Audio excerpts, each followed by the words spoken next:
civilmedia.mk. Слободно, независно, отворено. Па знаете, треба да го продолжиме патот по кој што тргнавме веќе од 2019 година. Не е едноставен, трнлив е.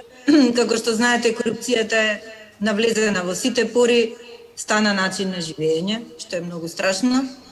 Тоа е она ситната корупција, би рекла.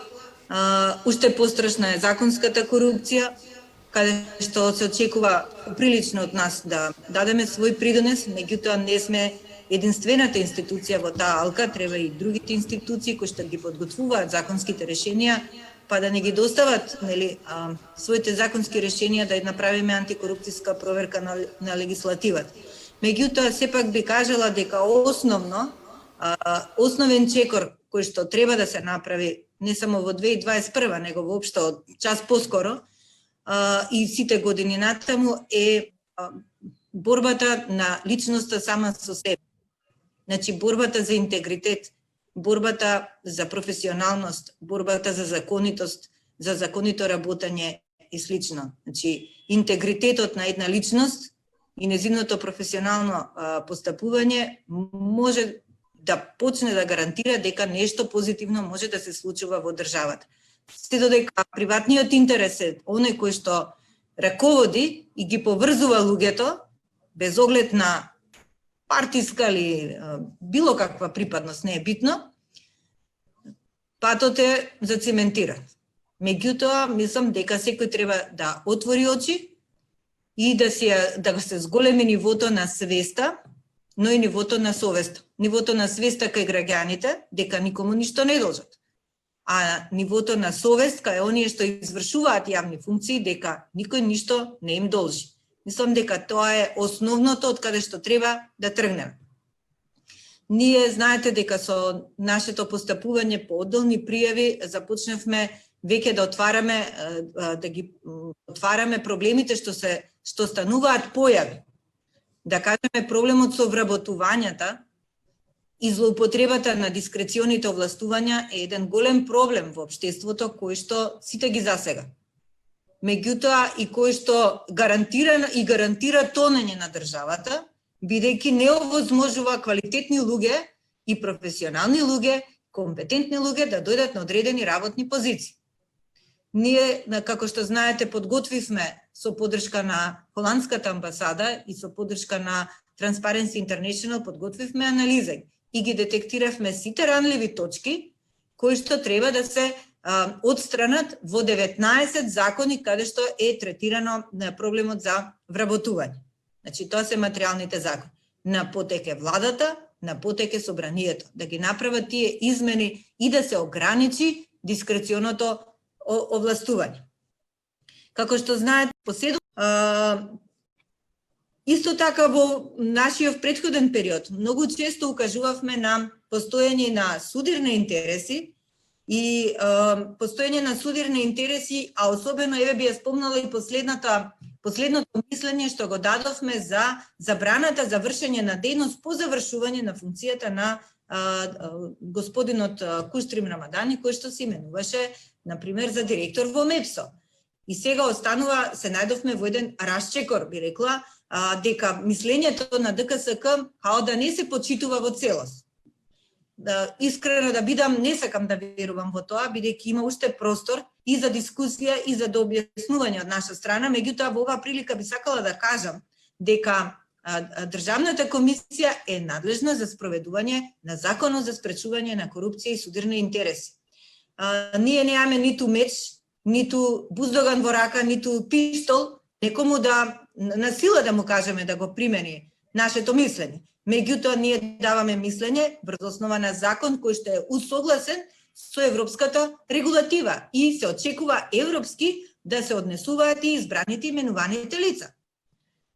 Што значи дека треба да се почитува нашето мислење. Впрочем, и сами знаете дека една од клучните препораки кои што Европската комисија ги упати на владините авторитети беше токму тоа да се почитуваат мислењата и препораките дадени од страна на Државната комисија. А која институција како ќе постапи, тоа е одговорност на самата институција и на тој начин институцијата си ја гради својата репутација.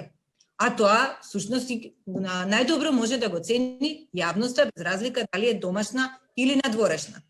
Ние ќе продолжиме по овој пат. Како што знаете, поднесовме и иницијативи до владата за разрешување на одредени директори, за кои што откривме дека ја злоупотребиле својата функција. Владата, можам да речам дека некако постапи по овие иницијативи, иако помина подолг временски период, тие се уште стоја на својата функција, меѓутоа го цениме и тој потек, бидејќи пак е некаков чекор напред. Она со кое што ќе се соочиме пред наредната година е со нашите 3 предизвици. Обезбедување на автоматска обработка на процесите овдека во нашата институција, тој оној фамозен софтвер што веќе 3-та година ќе почнеме да го зборуваме, за кој што неодамна пред 2-3 дена добивме согласност од владата за повеќе наменска, повеќе годишна јавна набавка и се надевам дека тој процес ќе го завршиме. Понатаму вториот предизвик ни е доекипирање и тој предизвик некако со некоја динамика ќе го решиме, бидејќи за првата половина од годината добивме согласност од Министерството за финансии да вработиме 8 нови вработени, а нашето барање беше 16, па се надеваме дека ќе ни одобрат и во втората половина на годината да се доекипираме со тие што преостануваат.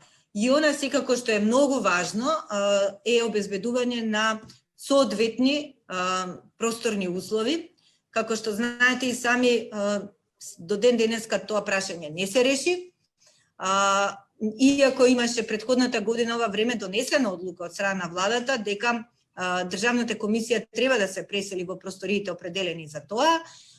Знаете како беше испадна ситуација со ковидот, се пренаменија средствата и ние останавме без простор.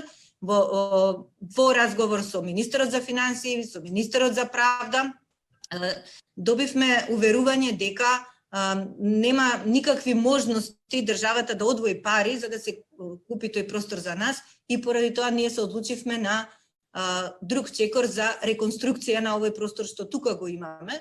Меѓутоа, за жал, морам да кажам и да констатирам дека во меѓувреме државата нашла пари да го откупи тој простор и да го додели на други институции и ние некако се чувствуваме изиграно. Значи, као да имаме поддршка, меѓутоа као да таа поддршка е само декларативна. Како и да е, ќе продолжиме по патот што го трасираме веќе 2 години. Искуството се калеми од ден во ден. Тука е јавноста, тука сте вие, граѓанските движенија, невладините, непрофитните. Тука е платформата со која што одлично соработуваме. Тука се медиумите, тука е целата јавност и мислам дека имаме поддршка за нашето транспарентно произнесување пред јавноста. Мислам дека луѓето ја препознаваат искреноста и професионалноста и желбата нешто да направиме и да дадеме придонес во општество. Ни значи секоја поддршка и мислам дека заедно сите ќе можеме да застанеме на браникот на борбата против корупцијата.